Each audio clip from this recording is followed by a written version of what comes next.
Բարև ձեզ հարգելի ժողովուրդ, բարև երկիր, բարև ազգ, Կիրակի երեկոյան քննարկենք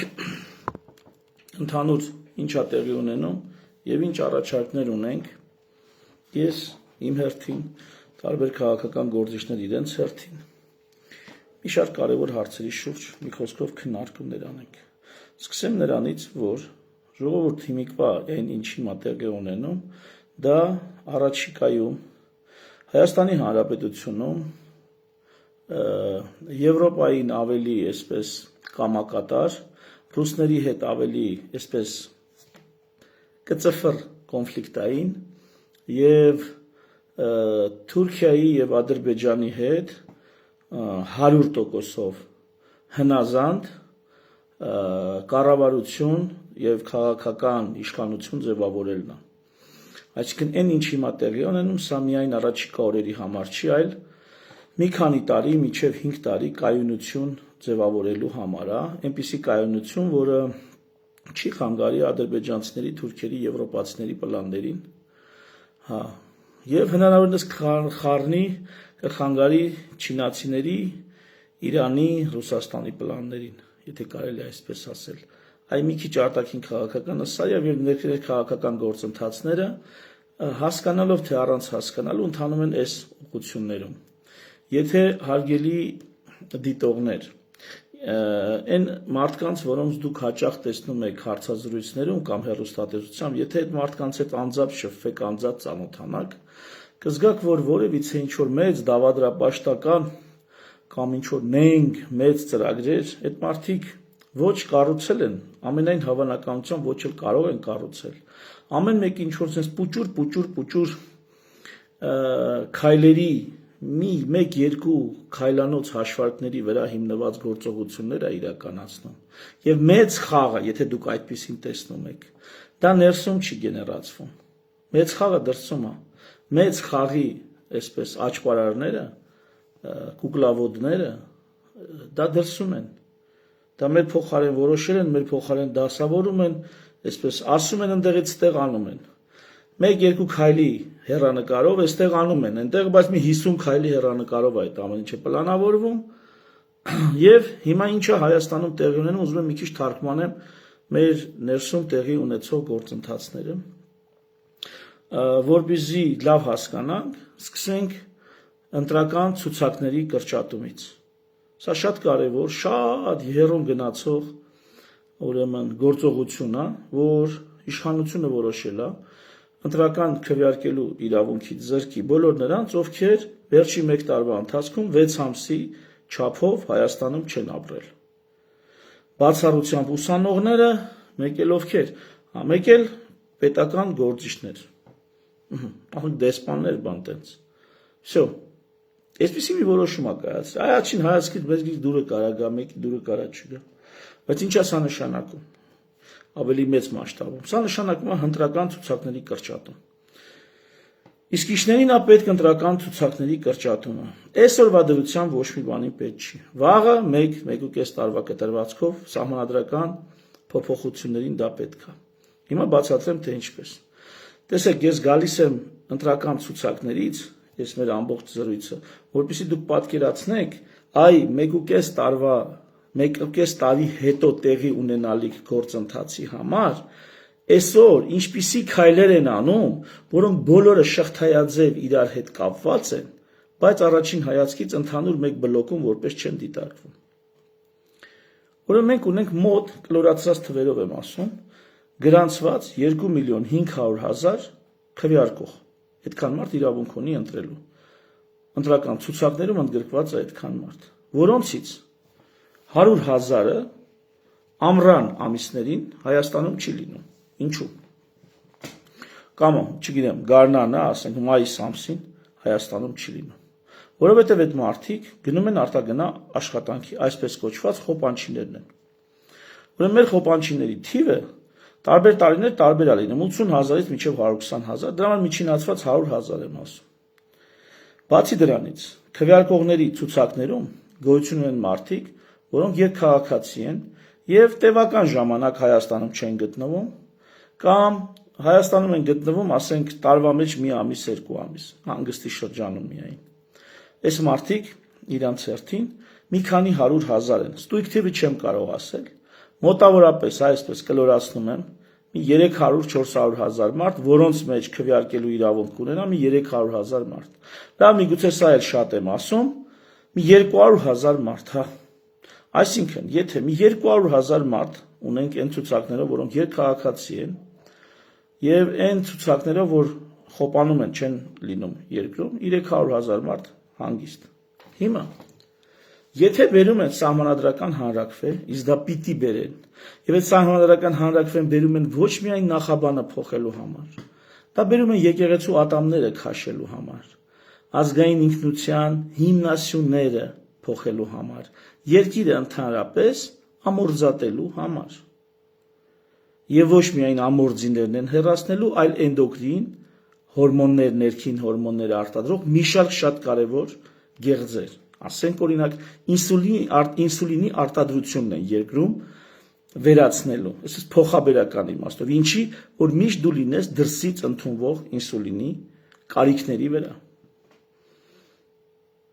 Երկիրը նոր սահմանադրությամբ կանելու են այնպես,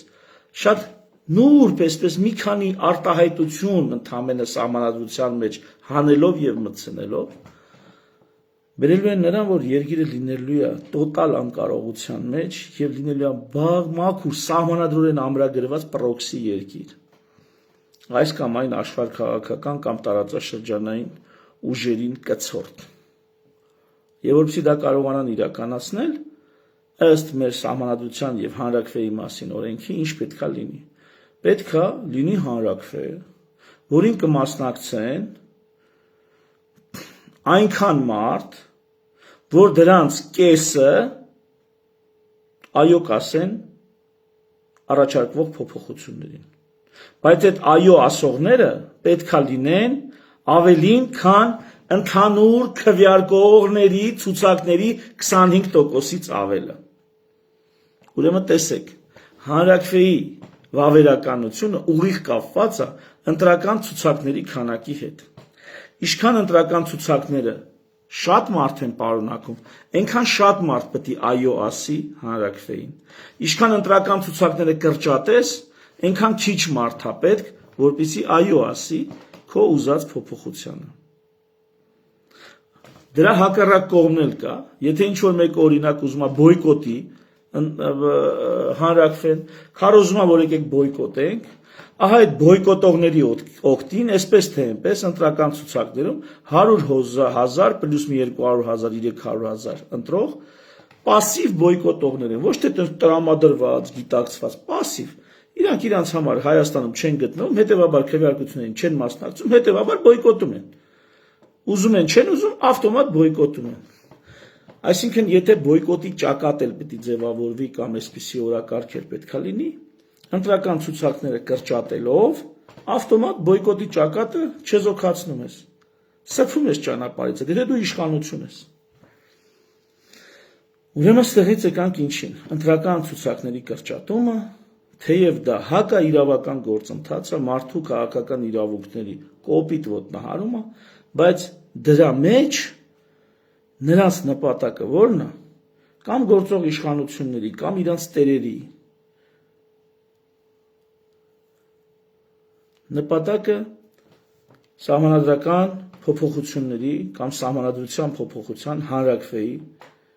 իրացումն է, իրականացումն է։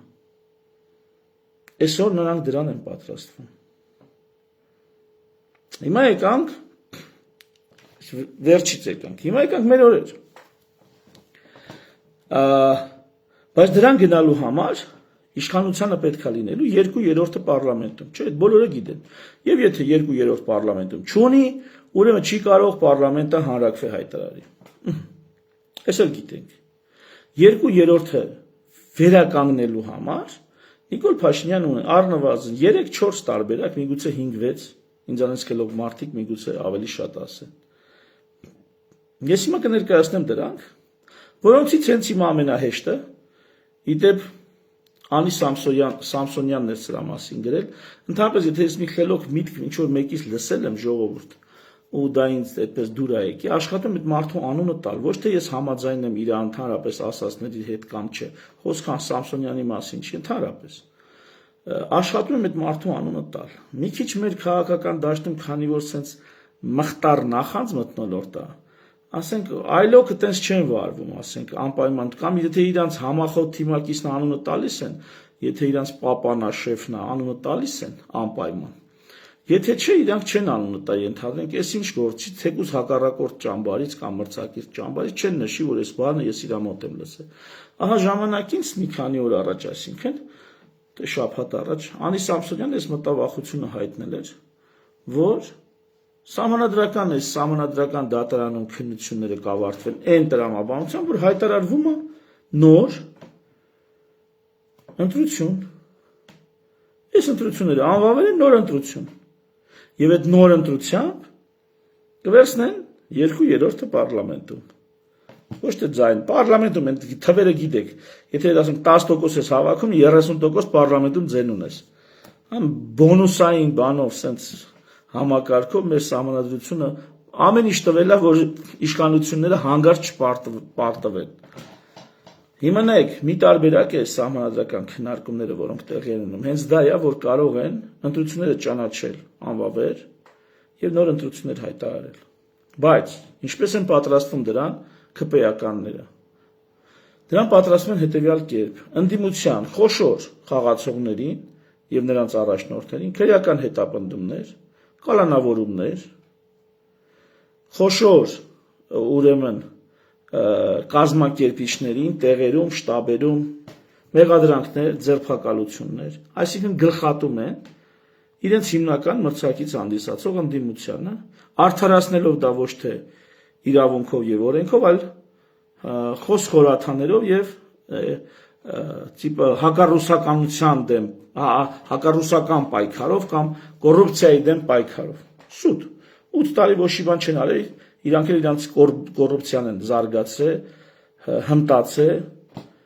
Հիմա հանկարծակի դարել են կոռուպցիայի դեմ պայքար, բայց դա էական չի, էականը գործնական հողի վրա մենք ինչ կունենանք, գետնի վրա մենք ինչ կունենանք, գետնի վրա կունենանք են, որ կհայտ օրինակ, սա օրինակ, հիմա կներեք, բայց լիքը դալբայոբներ, հեսա գալու է օրը, ասեն, բասում էիր սենց, բախի սենց չեղավ, լսեք, ես ռիսկերն եմ ասում, դեղի ինստրուկցիան, որ 6-ում կարդում եք, ընդ է գրածը պաբոչնի էֆեկտները, այսինքն կողմնակի ազդեցությունները անցանկալի, գրածը ենթադրենք 20 անցանկալի ազդեցություն, ինչքան ֆիրման լավն է, դեղ արտադրող, ինչքան բծախնդիր է, այնքան շատ կողմնակի ազդեցություններ է գրում։ Դա չի նշանակում, որ դուք գնալու եք խմեք, ու այդ դեղի կողմնակի այդ բոլոր ազդեցությունները ձեր վրա լինելու են։ Դա նշանակում է, ձեզ զգուշացնում են, որ դուք տեղեկացված լինեք, զգուշ լինեք, երբ որ այդ կողմնակի ազդեցությունները զարգանան, ժամանակին դիմեք բժշկի կամ խուճապի չմատնեք եւ այլն։ Այսինքն այն ինչ ես հիմա ներկայացնում, ես ներկայացնում հնարավոր տարբերակները եւ խնդրում եմ սա հանգարց չընկալեք որպես վանգայություն, կանխագուշակություն, ապագան եմ տեսնում։ Եվ այսպես, ավելի եթե կարճ կոնկրետ ասեմ, այս պահին Ռուսաստանի հետ կարծում եմ ուղիղ կամ միջնորդավորված բանակցություններ են գնում, միջնորդավորված ոչ թե միջնորդներով, ուղիղ կամ անուղղակի, ակնարներով, քաղաքական մեսիջներով եւ այլն, կամ այսպես կամ ուղիղ բանակցություններ են գնում, նոր ընտրություններ դնեն թե չէ։ Հենց հիմա Մոսկվայի հետ քննարկում է նոր ընտրություն դնի թե չէ։ Իր սահմանադրական դատարանը ապահովում է կապիկության իր բաժինը, որը պետք է նա ապահովի միջև ռուսների հետ, Թուրքիայի հետ, Ադրբեջանի հետ, Ադրբեջանը չի ճանաչել ընտրությունների արդյունքները, չի շնորհավոր է, ավելի ճիշտ։ Հենց հիմա այդ գործընթացները գնում են։ Եվ այդ տարբերակներից մեկը նոր սահմանադրական հանրակրթություն, նոր ընտրություններն են, որտեղ ընդդիմությունը գլխատված կլինի։ Ընդդիմության հիմնական խաղացողները գլխատված կլինեն, ավելի հիմնական քաղաքական տեսանկյունից գլխատված կլինեն, ձերբակալված կլինեն, իսկ նրանց ֆինանսները, նրանց միջոցները կալանքի տակ։ Այսինքն նույնիսկ քարոզարշավ որ չկարողանան անեն։ Փող չունենան քարոզարշավ անելու համար, ամբողջ ունեցվածքը դրած է կալանքի տակ։ Թալանը հետ բերելու բանով, այդպես բարձր խոստումներով։ Թալանը հետ ենք բերում, բայց ասենք փաստացի առաջի փուլով միջև ասենք վերջի տարիների ընթացքում միջև էս ընտրությունները բոլոր հնարավոր քաղաքական ուժերը, որոնք կարող են ալտերնատիվ դառնալ քաղաքացիական պայմանագրին, բոլոր պայմանագիրները ավիրած ու ապականած քաղաքացիական պայմանագրին, այդ ուժերին չեն թողնում, որ նրանք դրսևորվեն, ի հայտ գան, հիմնականում դաշտում մնում են օլիգարխներ, բիզնեսմեններ, նախկին նախագահ, հետո արդեն երբ որ օլիգարխներ, բիզնեսմեններ, նախկին նախագահ այնուամենայնիվ կարողանում են իրանց համար դառնալ լուրջ գլխացավանք եւ ալտերնատիվ, հետո սրանց են հետապնդում, ձերբակալում, շպիոնաժի մեջ մեղադրում, պետական դավաճանությամբ մեղադրում, աչուձախ հրապարակում ազգային ժողովի նախագահի մակարդակով, որ ընդդիմության հիմնական տեխնացուները Ռուսաստանի քաղաքացի են, քրեական գործ հարուցում, հետո այդ քննական գործը, որ շարունակում են ոչ մի բան չի բացահայտվում տենցել, բայց դա լուրջ ռեյտինգի վրա մարդկանց հեղինակության եւ ռեկլամի վրա լուրջ ազդել է։ Ну այսպեսի բաներ են անում, բայց այս բարդակը թողենք մի կողմ, վերադառնանք բուն ասելիքին, ուրեմն նոր ընտրություններով արդեն ղեկավարությունից զրկված դրամական միջոցներից զրկված ընդդիմության հետ իշխանությունը կարող գնա նոր ընտրությունների եւ վերցնի այդ ուզած 2/3։ Բայց սա հարցի լուծում չի։ Առաջիկայում սպասվում են մեկը այնուամենայնիվ ցնցումներ։ Այդ ցնցումները պետքա պրոֆիլակտիկա անի կամ ընդդիմությունը, կամ համ ընդդիմությունը, համ իշխանությունը, որովհետև լինելու են ցնցումներ։ Այ հիմա տես հորթի երջանկությամբ տրճիկ տվող այս ժողովուրդը կանգնելու է տնտեսական խնդիրների առաջ ու արդեն կանգնած է։ Ինչ թիվել նկարեն, ինչքան էլ տենց միլիոնավոր դրամներ, միլիարդավոր դոլարներ նկարագրեն, ժողովուրդը ֆինանսական խնդիրների առաջ կանգնած է։ Հիմա շատ չեն խոսում, բայց կխոսեն։ Առաջիկայում դրանք էլ ավելի կխորանան ու կխոսան ու կտենակ։ Ֆինանսական, տնտեսական խնդիրներին միանալու է նաև քաղաքական խնդիրը, հանրությունը խիստ բևեռացված է, խիստ։ Մի անգամ գրել էի դրա մասին, որ բևեռացվածությունը գիտեք որն է, որ հանրության մի մասը խիստ մտահոգ է դրսից եկող 100,000-ավոր ադրբեջանցիների մասին, որի մասին իդեպ հակահետախուզությունը մեր իր զեկույցում ներկայացրել է, պետական զեկույց է դա, որ դա սպառնալիք է, այսինքն դա հորինված նարատիվ չի։ Դա իշխանությունների կողմից, հակահետախուզության կողմից հրապարակված 26 թվականին հրապարակված փաստաթղթում դա սպառնալիք է ազգային անվտանգության որպես նշված։ Ահա մի մասը ժողովրդի 100,000-ավոր ադրբեջանցիների կողմից եկող սպառնալիքից են զգուշանում, նույն հանրության մի ուրիշ մասը 100,000-ավոր հայերից են զգուշանում, որոնք կարող են գան ու Հայաստանում քվեարկել։ Իսկ օրենքով իրենց հասանելի իրավունքը իրացնեն, օրենքով իրենց հասանելի գործը անեն։ Մարդիկ իրավունք ունեն գան Հայաստան քվեարկեն։ Իրավունք ունեն, ուզում ես հելոտ, ուզում ես իջիցած, իրավունք ունի։ Դե անօրեն բան չկա, դե կոռուպցիա չկա, դե ոչ մի բան չկա, մարդը իրավունք ունի ու գա քվեարկի ում ուզում է, կապ չունի, թե ընդդիմությանը, թե իշխանությանը, թե ինչ որ երրորդ ուժի, մարդը իրավունք ունի, բայց 100,000-ավոր մեր հայրենակիցներ սարսափում են այդ մտքից, պայքարում են դրա դեմ, անպատվում եւ քննադատում են դա։ Ինչի՞։ Լավ է, դե ուրիշ հարց է։ Այս բևեռացվածությունը չի վերանալու ժողովուրդ ջան, չի վերանալու։ Մի շատ հետաքրքիր մարդու հետ էի խոսում, ասում են նույնիսկ հյուրեր հրավիրելուց շատ զգույշ ենք լինում, որ հանկարծ մի բան չասենք, մի խոսք չասենք, կդառնա մեծ պրոբլեմ։ Հյուրերը նույնիսկ մի սեղանի շուրջ նստելու պրոբլեմա զարգացել։ Գնում են ծնունդ, կնունք, չգիտեմ, նույն սեղանի շուրջ մարդիկ նստում են մի քիչ զգուշանում են, ստրախովկով են իրար հետ, որ հանգարց մեկը մի հատ քաղաքական հարց չտա, թե շատերին հետաքրքրում է եւ համենայն դեպս հայկական ավանդական գերուխումների եւ սեղանների շուրջ ինչ որ փուլում, հատկապես տղամարդկանց շրջանում քննարկումը հասնում է քաղաքական հարցերին։ Իսկ հիմա մարդիկ ի սկզբանե դրանից զգուշանում են, այդ վախվորած նստում են, երբ որ մի քիչ քեֆները լավանում է, այլ ավելի է խնդրը դառնում ակտուալ։ Երկրորդ խնդիրը, եթե Նիկոլ Փաշինյանը այնուամենայնիվ չկարողացավ 2/3 ստանալ մանդատների, անասնագողությունն է, խոսել ենք դրա մասին, այսինքն վերցնելու է մի քանի падգամավոր, շանտաժով, բռնությամբ, կաշառելով եւ այլն։ Իրանց կարելի է,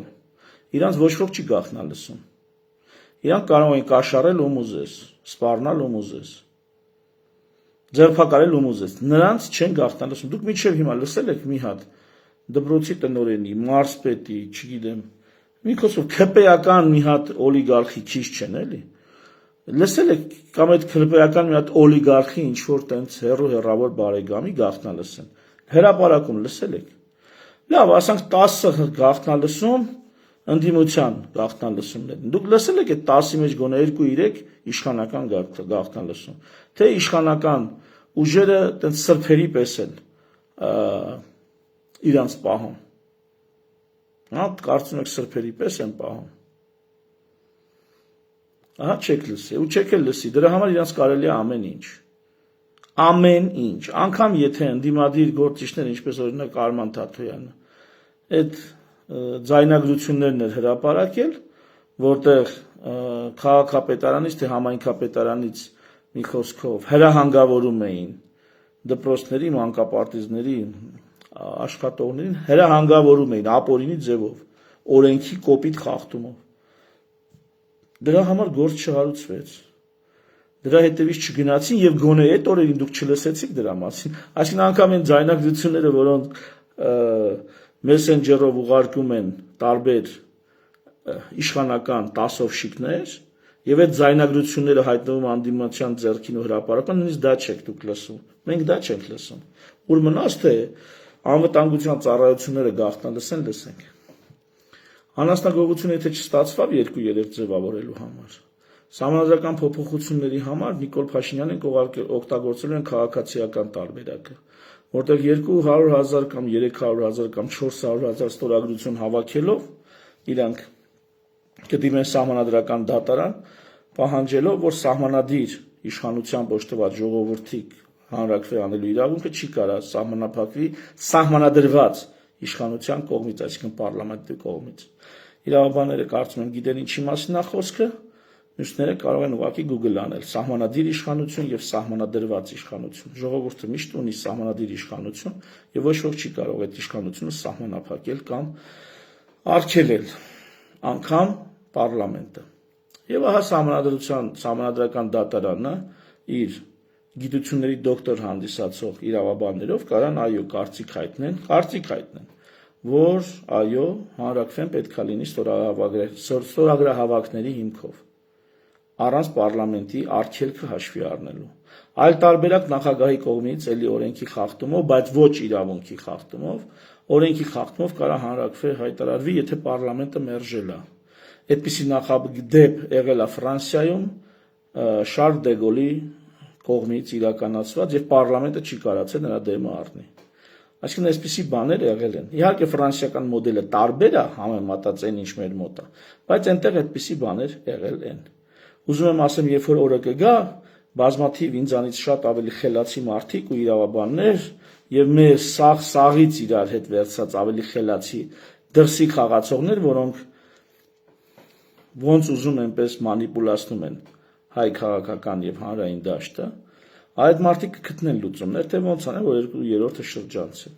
Եվ մեկի փոխարեն մի քանի լուծում կգտնեն, դրանցից մեկը, որը քեֆները տվեց, դա էլ կանեն։ Ու մենք վերջին հաշվով կանգնելու ենք արդեն փոփոխված սահմանադրության առաջ, որտեղ չկա Հայաստան, պետություն, նույնիսկ Հայաստան անունը կարա փոխվի։ Հայ անունը կարա փոխվի։ Ինչ ասեմ։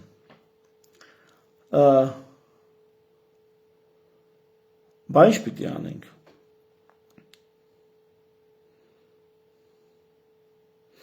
Անահիտ Գալաջյանն ասում է, ինչու միայն տղամարդկանց շրջանում կանայք զրույցների ժամանակ մեկ էլ հանկարծ անցնում են քաղաքական թեմաների։ Չեմ կասկածում։ հաճախ չհասկանալով ինչպես հասան դրան, ու սկսվում է հայացքների բախում։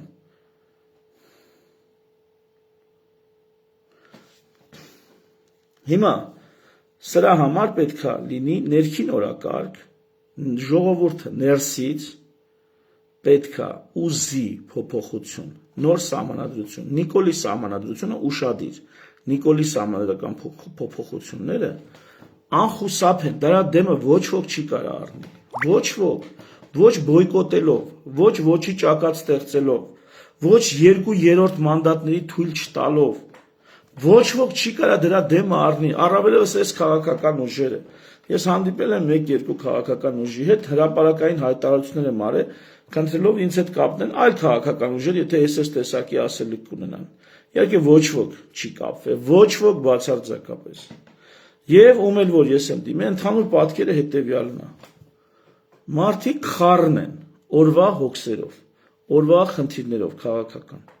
Այն կարգի խառն են, որ երկարաժամկետ ուղղակի անհնար է այդ մարդկանց հետ խոսալ, եթե 6 ամսվա կտրվածքով գործողություններից, իրանք 6 օրվա կտրվածքով չգիտեն ինչ անեն։ Ու իշխանությունը այսպես կեռիկից կախած իրանց, այն ձուկը որ բռնում են արդեն, ձուկը բռնած ոնց ուզում որ կոմ ուզում տանում են, ինչ հոգսերով ուզում ծանրաբեռնում են։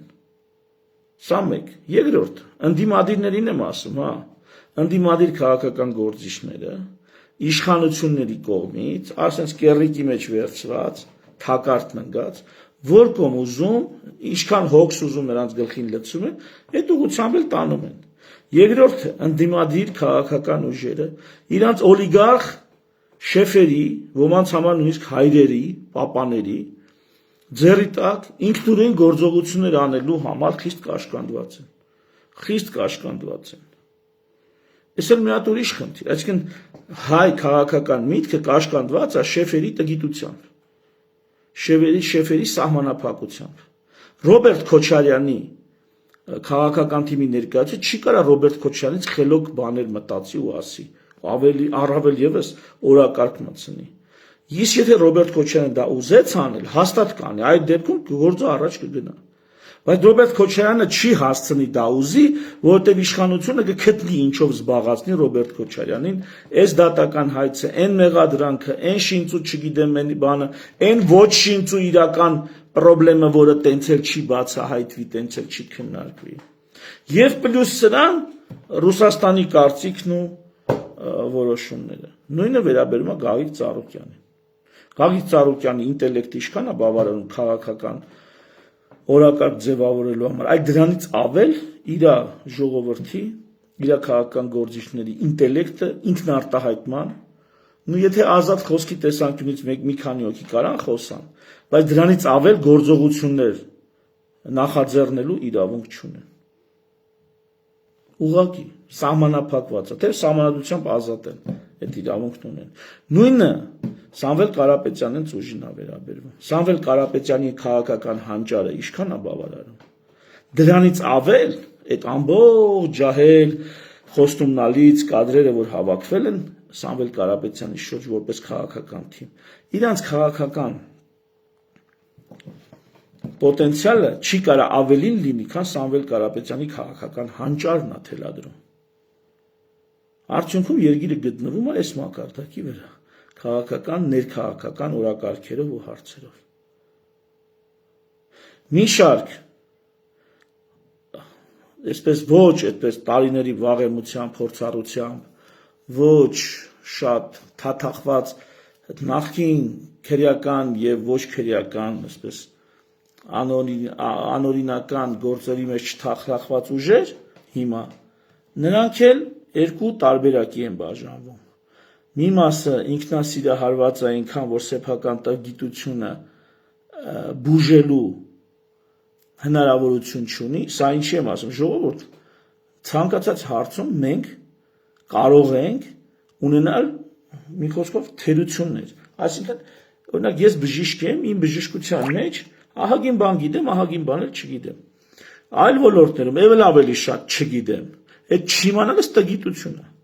Հիմա դա հնարավոր է, չէ՞ դրանից ազատվել, սովորելով, կարդալով, բանավեճեր, քննարկումներ, հնարավոր է սովորել, այսինքն ցանկացած մեկս մեր ամենօրյա զբաղմունքից բացի մնացած ոլորտներում էականորեն տգետ ենք։ Ну դա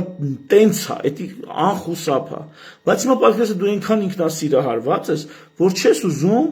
համ ուզում ես այդ այլ ոլորտներում քիթդ խոթես, համ էլ չես ուզում տգիտությունից ազատվես, բուժես դա, կրթվես։ Սա խնդրեմ է։ Եվ մերոնք այդ խնդրեմն ունեն։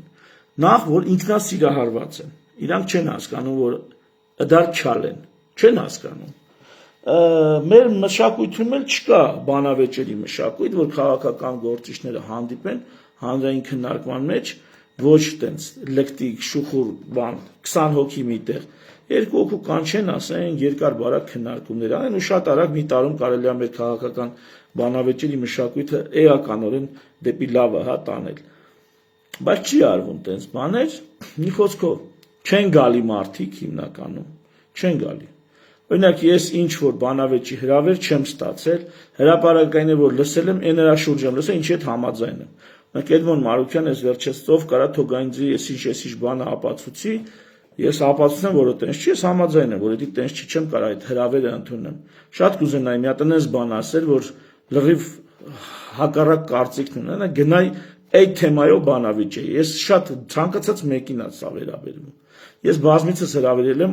ում ասես քաղաքագիտական քննարկումների բանավեճերի, բայց չեն գալի։ Սրանից բացի, ես տգիտությունը բուժելու մեր ինքնասիրահարվածությունից բխող անհնարինությունից բացի մի հատ ուրիշ բան էլ կա։ Թամբալ են մարդիկ, չեն ուզում չարչարվեն, այսինքն այդքան էլ ինքնասիրահարված չեն, բայց հավես չունեն։ Հավես չունեն, էս էլ է խնդրեմ։ Մի ուրիշ բան էլ, ժողովուրդ ջան, եւ քանի որ շատ մարդիկ հասկանում են, որ իրանց գիտելիքների չափը, քանակը սահմանափակ է, իրանք մեծ պլաններ չեն կազմում։ Այսինքն նայում է շատ լավ գործիչ է, ազնիվ է, նվիրված է, բայց իր առաջարկները պրիմիտիվ են, պարզ հարցերի շուրջ էլի։ Մեծ քաղաքական հարց, որ երկրի քաղաքական երկիրն է ուզում։ Ընդհանրապես երկրներում պետք է քաղաքական գործիչները բավականին բարձր լինեն։ Այդ լավ կադրերն էլ չեն համարձակվում մեծ ծրագրերի մեջ թաթախվեն։ Ինչու՞, որտեղ հասկանում են, դրանց խելքի բանը չի։ Բայց այդ տեսանկյունից ընդհանրապես ուրեմն պետությունը մեր խելքի բանը չի։ Չեմ ուզում շատ անվանական կքննադատել ես հարցում հատկապես, որովհետև խոսքը վերաբերում է իրանցից այնուամենայնիվ բան ներկայացնող եւ նախկինների ներկաների հետ չասոցացված մարդկանց, բայց էլի չգիտեմ կոռեկտությունից ելնելով չեմ ուզում ներկայացնել, որովհետև իրանք չեն հասկանա։ Չեն հասկանա։ Մի խոսքով հեռախոսների մասին ինչ կաշև շուտով բոլորս կլինենք պատկալպակում։ Սենց տնես բոլորս պատկալպակում ենք։ Շուտ ժամանակակից տեղեկատվական տեխնոլոգիաները, AI-ը եւ այլն թույլ է տալի տոտալ վերահսկողություն ցանկացած մակարդակի, այն մակարդակի, որ ասում եմ, սրանք տանելու են նրան, որ մի օր ունիտազի մեջից նկարելու են մարդու եղած չեղածը ու դա կցեն իր գործերին։ Այս աստիճան բոլորը, ինչ անձնական գաղտնիք բան, ինչ անձնական տվյալներ, բայց որտեղ է խնդրեմը մեր։ Մեր խնդրեմը նրանում է, որ մեր ժողովուրդը այդ անձնական տվյալների անձեռնխելիության հասկացությունը շատ մատների արանքով անայում, հա դե պետությունն է, դե պետությանը նայում են որպես տեր, որպես այսինքն իշխանություններին, հա, તો թեկուզ հենց պետությանը։ Հանրությանը նայում են որպես իր հովանավոր, իր երաշխավոր, տենց չի, նա քո վերջին հաշվով ընդ մարդիկ են նստած անուն ազգանունով, որոնք իրանք շահերն ունեն։ Ու նրանք քո հաշվին իրանք շահերը պետք է բավարարեն, ոնց որ ամենտեղ, ոնց որ շուկայում։ Ինքն էս գինը ասում, որ իրան է պետք, ու որը դու ամենայնպես թե այդ գնի սահմաններում կառնես։ Ինքն էս չի, որ մտածում ես ապրանքի ինքնարժեքն ինչքան է, մի 10% ավել դնի վրան, ծախի լավ է, էլի։ Ոչ։ Ինչքան թանկ կարա ծախելու է, ինչքան հնարավոր է թանկ։ Նույնը իշխանավորներն են, որոնք պետական տարբեր պոստերում նստած են, ինչքան ուժ ունեն, իրանց համար են անելու, ոչ թե ձեզ համար կամ ինձ համար։ մի խոսքով։ Ու այդ հեռախոսները վերահսկելիությունը հատկապես տեղորոշման հետ կապված ավելի մեծացնելն է։ Վերահսկելիությունը տեղորոշման հետ կապված, որտեղ է այդ մարդը գտնվում։ Էլի ասում եմ ձերբակալություններ, միգուցե, դե գիտեք, առանց քարտի էլ հեռախոսը կարան ինչ-որ լիքը ֆունկցիաների համար օգտագործեն։ Խնդրեմ։ Բայց խնդրեմը դա չի, որ իշխանությունները այդպիսին են։ Խնդրեմը այն է, որ ժողովուրդը դրան շատ սուր չի արձագանքում։ Թեև այս անգամ բավականին արձագանք եղավ, այդ լավ է, բավականին արձագանք եղավ։ Խնդրեմը դրանում է, որ այդքան արագաչափ դնում են մարդիկ, ասում են լավ է, էսի մեր անվտանգության համար է։ Դա ձեր անվտանգության համար չի։ Եթե դա ձեր անվտանգության համար, ասենք ասած մտածող լինեին, ձեր անվտանգության համար։ Հենց կանեին, որ Հայաստանում, ասենք 30 տարվա ավտոյի հաշվույսին չմնար մարդը։ Հենց կանեին, որ մարդը այնքան ֆինանսական միջոցներ ունենար, որ ասենք 5-10 տարվա մեքենաներ քշեին մարդիկ։ Ոչ թե օրենքով արգել ես, այդ 20 տարվա ավտոն։ Պայմաններ ստեղծեին, մարդը բնականից ձգտեր դրան։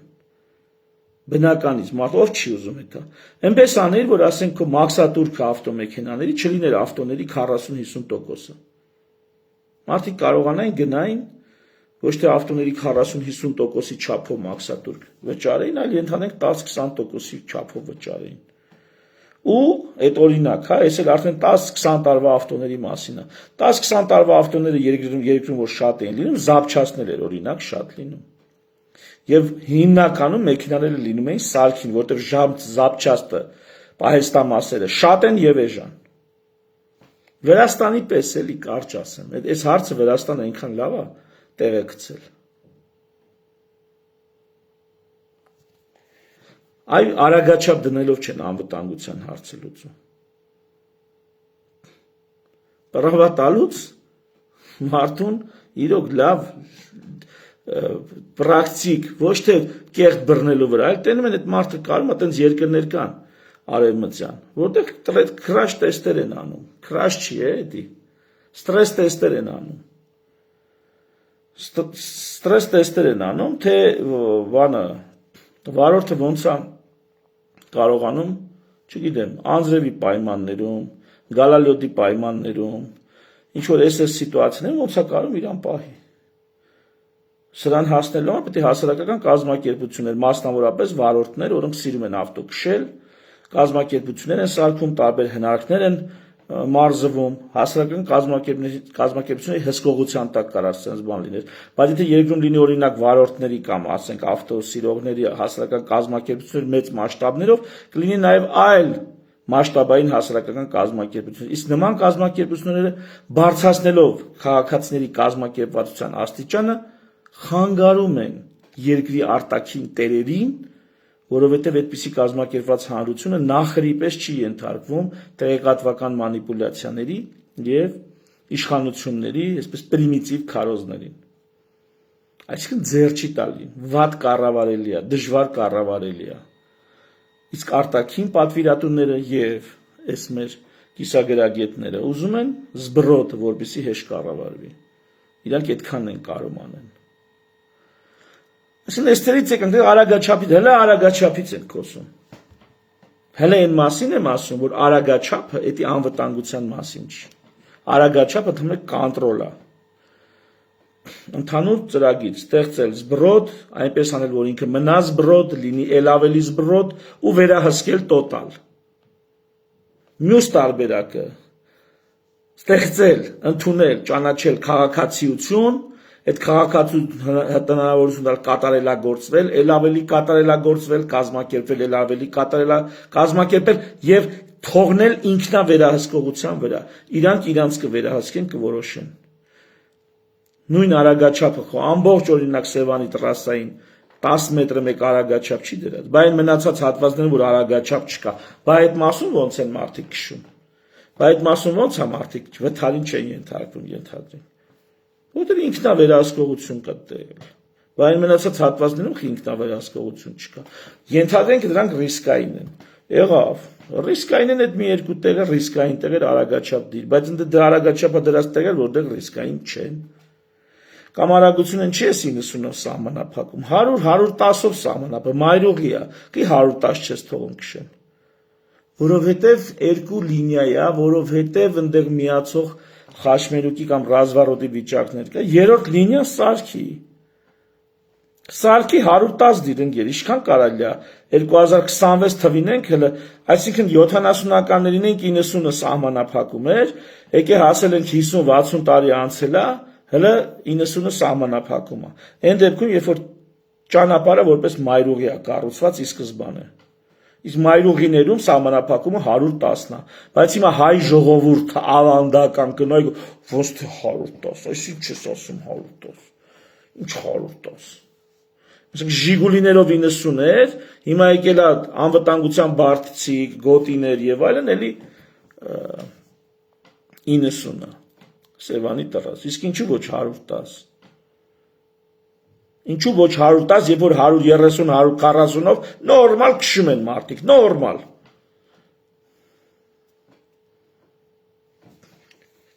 Անչափահասների ավտոմեքենա վերցե քշելը, էդի կառավարեք։ Առանց պրավայի անչափահասները, գլուխները, այսինքն անչափահասների մեջ մշակույթ ձևավորեք, իրենք վերահսկելով ավտո քշեն։ Այդ դեպքում 16 տարեկանից էլ պրավան տուր։ Քշի մարդը, բայց վերահսկում է ինքը, թե այն գյադագյուդեքի հետ ընկնում են ավտոյի մեջ, սրա նրանից խոսան, այս աղջկանից, այն աղջկանից բամբասեն, սրա նրան կայֆավատել են ձեռ առնեն, տենց պորտաբույծի նման էթան գան, ասենք, գյուղա մեջ, հլեն գյուղի հենց էր, քաղաքի հենց էր, իշտեն քաղաքի հենց էր, ստից գալիս ենք, ինչ ստից գալիս ենք, բա այդ գյադեքն ինչով զբաղվեն, ասենք պարով զբաղվեն, ոնց տղեն բա գնա պարի խմբակ, հա, տղեն գնա պարի խմբակ, որ բերթի պուծով կա, վաղը չվերցնի մի տեղից,